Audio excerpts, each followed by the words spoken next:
and welcome for all of you who are watching. You're tuned into TMH, and this is our daily English news. Our headlines for today: Human Rights Watch says the Pretoria Agreement does not offer a clear roadmap on accountability.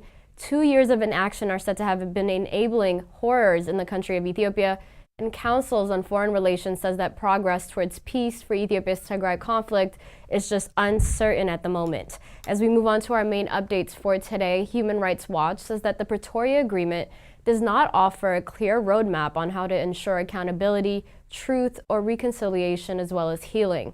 Human Rights Watch made this remark in a statement under the title, "Will Ethiopia's siege of the Tigray region ever end?"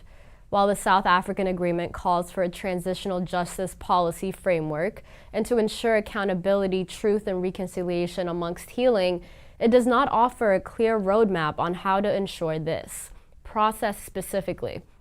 Human Rights Watch said it added that the agreement does not explicitly mention the situation for the civilians in Western Tigray zone, the site where an ethnic cleansing campaign took place.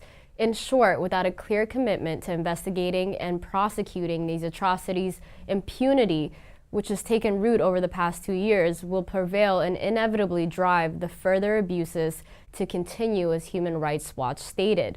The cessation of hostilities in northern Ethiopia after nearly 2 years of bloodshed is a critical moment to end these atrocities and the immense suffering of millions of civilians, says Karine Kaneza, Deputy African Director of Human Rights Watch. And according to the Human Rights Watch, Ethiopia's partners and the agreement's backers, they need to make clear the accountability for the gravest crimes and will remain on the agenda so that the countless victims of all of these heinous war crimes can finally obtain a measure of justice. 2 years of inaction are said to be enabling the horrors to continue in Ethiopia. An article published on The Critic under the title "Flirting with the Genocide Threshold." Jatil Dronfol, who's Oslo-based peace and conflict researcher, is quoted as saying that the West, with very few expectations, like Ireland, have been very start adopted a position of a plausible deniability. Many foreign affairs departments did not want to get information and develop knowledge on the case, as it would obligate them to take a stand on the issue, he explained. The international community appears to have made that bad, not quite bad enough yet assessment throughout Ethiopia's now 2-year-long civil war over the northern region of Tigray. Given the numbers of combatants and civilians estimated to have been killed, some fear that up to 10% of Tigray's 6 million population may in fact have perished already. Definitions of genocide does not rely on numbers killed, but the intent behind why they were killed, says Jatil, as he added that there are numerous credible reports of high-level political and military leaders, as well as rank and file uttering genocidal intent to the rationalization of their actions in killing and starving the Tigrayan people. He concludes that the massive atrocities committed over the last 2 years, along with speech such as eradicating Tigrayan people from the annals of history of Ethiopia, amounts to genocide. The U.S. Holocaust Memorial Museum recently announced the heightened risk of genocide within Ethiopia. The warning from the museum needs to be taken very seriously, says Martin Plott, who's a senior research fellow at the Institute of Commonwealth and Studies. He added that the museum does not use the term genocide lightly. A Canadian subcommittee on human rights was recently told by Mukesh Kapila, who during 3 decades as a humanitarian official witnessed the genocides in Rwanda, Cambodia, and Bosnia, as well as the Darfur, that never again is happening, but this time it is happening again in the Tigray region of Ethiopia. The lack of coordinated international response has finally compelled the African Union, as well as its usually hapless politicians, to do something. Last week in South Africa, the AU oversaw a truce signed between the Ethiopian government and the Tigrayan leadership, whilst the evidence suggests many governments simply weren't bothered by the horrors occurring or had conflicts of interest. Other European capitals have found it opportune to hide behind the African solutions to African problems, since we then do not need to take a stand on the atrocity warfare taking place in Ethiopia, Trumbull says, adding that the UN Security Council has been paralyzed due to the geopolitical context where China and Russia, in collusion with African member states, have blocked all of their attempts to address the situation in a serious manner.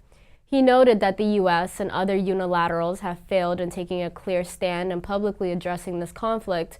The case of the siege, he says, Tigray will sadly go into history as how starvation and siege of 6 million people have been successfully implemented to crash their political resistance without any consequences for the perpetrators involved, says Tremvol as he concludes his article. Moving on to our next update, Council on Foreign Relations says progress towards peace for Ethiopia's Tigray conflict is uncertain. The council said while the Nairobi Agreement offers hope for resolution to Ethiopia's Tigray conflict, uncertainties still remain and the damage done will reshape U.S.-Ethiopian relations moving forward. A government willing to deliberately starve its own people, voluntarily cede some of its sovereignty to a highly militarized and authoritarian neighbor, stoke ethnic hatred, and scapegoat whole swaths of its population is not an appealing prospect partner, it stated. Council on Foreign Relations said that for a brief period after Prime Minister Abiy Ahmed ascended to power, it appeared that Ethiopia could possibly play a central role both in representing broad African priorities on the global stage, as well as an important part in democracy's efforts to reform the rules based on international order. That promise has evaporated for the foreseeable future, and ended to the Tigray conflict cannot resuscitate it, as it argued, and the Council also instigated that the United States must now support the incentives progress of implementation of the peace process without diluting itself into imagining the broad U.S. strategy in the region or the bilateral relationship that can turn to the status quo. Peace in Ethiopia is set to be under threat for foreign investors as well. Liberty Voice reported that already fragile peace in Ethiopia may be under threat due to the interests of Ethiopia's neighbor to the north, Eritrea. Foreign policy warns that Eritrea might seek to disrupt the already tenuous peace process, and in an article published under the title, Ethiopia's Perilous Path to Peace, Foreign Policy wrote that despite playing a dominant military role in the war and supplying countless troops to fight alongside Ethiopian forces, Eritrea was not explicitly mentioned in the agreement, also adding that this has given rise to the questions about whether it might seek to disrupt the already tenuous peace process. In an article published under the title Ethiopia's Perilous Path to Peace, Foreign Policy wrote that despite playing a dominant military role in the war, supplying countless troops to fight alongside Ethiopian forces was not explicitly mentioned. The conflict has already created one of the largest ongoing humanitarian crises on earth. Meanwhile, Democracy Now! Quoted saying, the mediators, Uhuru Kenyatta, as saying that there shall be severe sanctions on anyone or any who will commit atrocities against these civilians moving forward.